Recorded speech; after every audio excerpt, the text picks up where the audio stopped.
మన మీద ఉన్నదన్న మాట నేను మీకు విజ్ఞప్తి చేస్తా ఉన్నాను. ఇప్పుడు చెరువు నిండినాక కప్పలు మస్తుగా వస్తాయి. మంచి రోజులు ఉన్నప్పుడు అధికారం ఉన్నప్పుడు చాలామంది వస్తారు. కానీ కష్టకాలంలో నిలబడ్డోడే నిజమైన నాయకుడు అనే మాట నేను మీకు ఈ సందర్భంగా విజ్ఞప్తి చేస్తాను. ఇప్పుడు దానం నాగేందర్ ఆయన గురించి నేను ఎక్కువ చెప్పగానే సరే పోయిండు. నేనేమంటున్నా అంటే తిట్టకురా భయ్, ఎందుకు తిట్టుడు? సపరేట్గా ఎలక్షన్లు చూపెడితే అయిపోతాను, తిట్టుడు ఎందుకు? నేనేమంటున్నా ఒకటే మాట, పెద్దలు చెప్తారు రాజకీయాల్లో హత్యలు ఉండయి ఆత్మహత్యలు ఉంటాయని చెప్తారు. రాజకీయాల్లో ఖుద్కుషి ఉంటుంది తప్ప హత్యలు ఉండవు. తప్పుడు పనులు చేస్తే తప్పుడు నిర్ణయాలు తీసుకుంటే ఖతమైపోతారు ఆటోమేటిక్గా. ఇవాళ నాగేందర్ భాయ్ సాబ్ కూడా అదే రకమైన ఒక తప్పుడు నిర్ణయం తీసుకున్నాడు. అధికారం కోసం ఆశపడ్డాడు. ఇవాళ గెలిపించిన ప్రజలకు వెన్నుపోటు పొడిచి అందులోకి పోయిండు. తప్పకుండా ఖైరతాబాద్ ప్రజలే బ్రహ్మాండమైన మెజారిటీని పద్మారావు గారికి ఇచ్చి ఆయన తీసుకున్న నిర్ణయం తప్పు అని తీర్పు ఇస్తారన్న విశ్వాసం సంపూర్ణంగా నాకుంది. ఇవాళ ఖైరతాబాద్లో మన కార్పొరేటర్లు కవిత కానీ వెంకటేష్ భాయ్ కానీ ఇంకా మిగతా మిత్రులు కానీ అందరూ కూడా ఇవాళ బ్రహ్మాండంగా ఉన్నారు.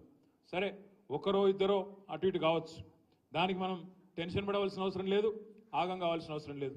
ఇవాళ ప్రజల్లో ఒక విషయంలో స్పష్టత ఉన్నది. నాగేందర్ గారు అవకాశవాద రాజకీయాల కోసం పోయిండు అనే ఒక ఆలోచన ఆల్రెడీ వచ్చింది.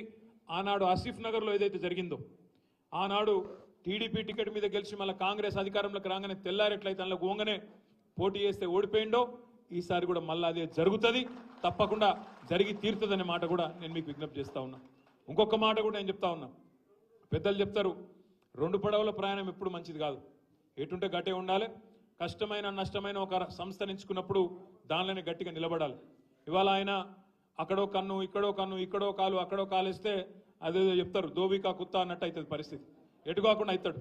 ఆల్రెడీ ఇంకొక మాట, మనం స్పీకర్కి ఇప్పటికే కంప్లైంట్ ఇచ్చినాం, స్పీకర్ గారి దగ్గర పోయినాం, ఈయనను వెంటనే అనర్హుడుగా ప్రకటించాలని చెప్తున్నాం. అందుకే నేను మిమ్మల్ని కోరేది, కాంగ్రెస్ పార్టీ ఇవాళ వాళ్ళు తీసుకున్న నిర్ణయంతో పార్లమెంట్ అభ్యర్థిగా దానం నాగేందర్ను కాంగ్రెస్ అభ్యర్థిగా ప్రకటించడంతోనే స్పీకర్ గారు వెంటనే నిర్ణయం తీసుకోవాలి, అనర్హుడుగా ప్రకటించాలని చెప్పి కూడా ఈ వేదిక ద్వారా నేను డిమాండ్ చేస్తున్నా. తప్పకుండా స్పీకర్ గారికి రాజకీయ ఒత్తిళ్లకు లోబడి ముఖ్యమంత్రి ఇంకొకలో చెప్తే ఆ ఒత్తిడి కనుక స్పీకర్ గారు లోనైతే వదిలిపెట్టము, సుప్రీంకోర్టు దాకానన్నా పోతాం, కానీ నాగేందర్ను అనర్హుడిని చేసేదాకా ఇడిచిపెట్టమనే మాట కూడా తప్పకుండా మీకు విజ్ఞప్తి చేస్తా ఉన్నాం.